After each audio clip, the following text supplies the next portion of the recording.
दोस्तों, अगर आप हमेशा दूसरे लोगों की बातों की परवाह करते रहेंगे तो आपके साथ भी वही होगा जो इन दोनों के साथ हुआ। एक किसान और उसका बेटा अपने गधे को गांव से शहर बेचने के लिए ले जा रहे थे। शुरुआत में वो दोनों पैदल ही चल रहे थे और गधा उनके साथ में चल रहा था। ये देखकर रास्ते में एक आदमी ने किसान से अपने बेटे को गधे पर बैठाने की सलाह दी। उस आदमी के अनुसार किसान ने अपने बेटे को गधे पर बैठा दिया और गधे के साथ आगे चल पड़ा। कुछ दूर जाने के बाद दूसरे एक आदमी ने कहा कि पिता की उम्र की परवाह किए बगैर लड़का गधे पर बैठा है। ये सुनकर वो लड़का शर्मिंदा होकर गधे से नीचे उतर जाता है और उसकी जगह वो अपने पिता को गधे पर बैठा देता है और फिर दोनों आगे बढ़ जाते हैं। इसी तरह और थोड़ा सफर करने के बाद उन्हें तीसरा आदमी मिला।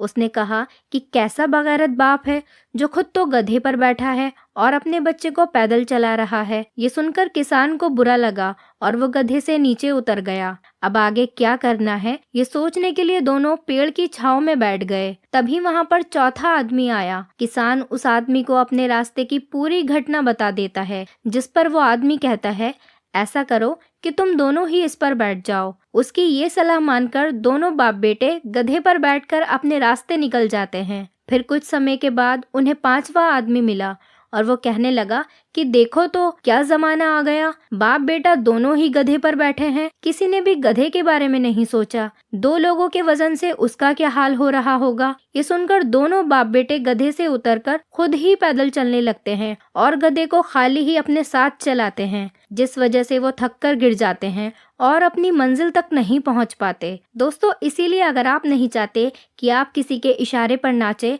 तो हमारी आगे की बात को ध्यान से सुने और अपनी जिंदगी में उसका ध्यान रखें। दोस्तों, हम अपनी जिंदगी में बहुत कुछ करना चाहते हैं, लेकिन लोग क्या कहेंगे इसके डर से हम कुछ भी नहीं कर पाते। अगर आप लोगों की हर बात सुनकर कुछ भी करने जाओगे तो जिंदगी में कुछ भी नहीं कर पाओगे। इसीलिए हमेशा अपने मन की सुने और वही करें जो आपको सही लगे, क्योंकि कुछ तो लोग कहेंगे, लोगों का काम है कहना।